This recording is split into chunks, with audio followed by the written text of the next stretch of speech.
جیسا کہ آپ کو پتہ ہے کہ کراچی میں جو صورتحال چل رہی ہے، سب بھائی دعا کریں کہ اللہ پاک انہیں اپنے حفظ و ایمان میں رکھے۔ باقی اوپر ویڈیو کو اینڈ تک دیکھو۔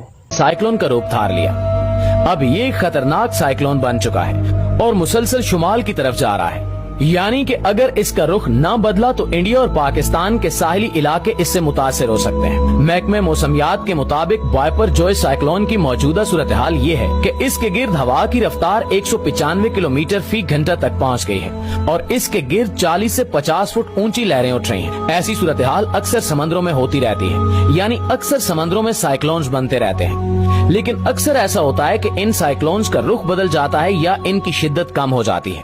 لیکن پریشانی کی بات یہ ہے کہ اس سائیکلون جس کو وائپر جوئے کا نام دیا گیا ہے، اس کی شدت کم نہیں ہو رہی اور نہ ہی ہواؤں کا رخ تبدیل ہو رہا ہے۔ 6 جون کو یہ سائیکلون بنا اور تب سے مسلسل شدید ہوتا جا رہا ہے اور مسلسل شمال کی طرف بڑھتا جا رہا ہے۔ رپورٹ پیش کی گئی ہے کہ اگلے 3 دن مزید یہ سائیکلون شمال کی جانب بڑھتا رہے گا اور اگر اسی رفتار کے ساتھ یہ آگے بڑھتا رہا تو 12 سے 16 جون کے درمیان یہ سائیکلون انڈیا اور پاکستان کے ساحلوں سے ٹکرا سکتا ہے۔ اس سے انڈیا کے مہاراشٹر اور گجرات کے علاقوں کے ساتھ پاکستان کے سندھ اور بلوچستان کے کچھ علاقوں کو خطرہ ہو سکتا ہے اور ان علاقوں کو وارننگز جاری کر دی گئی ہیں۔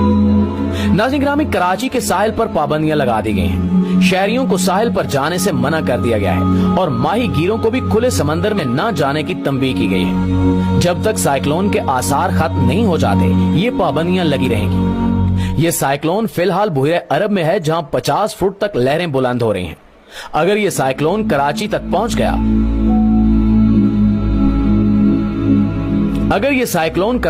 پہنچ گیا تو اندازہ لگائیں کہ 40 سے 50 فٹ تک کی لہریں کراچی شہر سے ٹکرائیں گی اور اس سے بہت تباہی پھیل سکتی ہے۔ اس کی وجہ سے بہت سیلاب اور لینڈ سلائیڈنگ کا بھی خطرہ ہے۔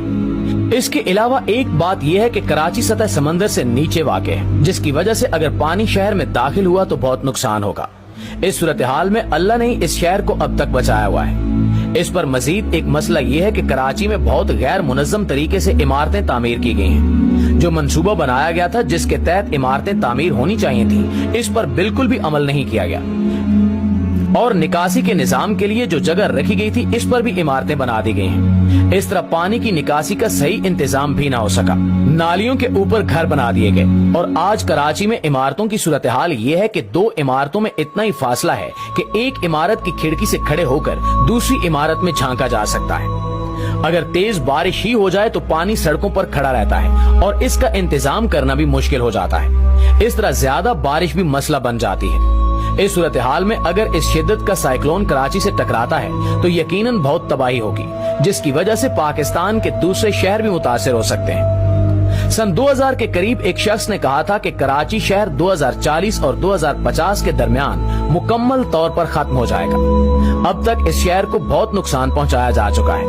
انتظامیہ سے لے کر تعمیرات تک کراچی اپنی موجودہ صورتحال سے کئی گنا بہتر ہو سکتا تھا اگر صحیح طور پر اس کا نظام چلایا جاتا، لیکن تقریباً ہر حکومتی نمائندے نے اسے نقصان ہی پہنچایا ہے۔ خدا ہمارے وطن کو اپنی حفظ و امان میں رکھے۔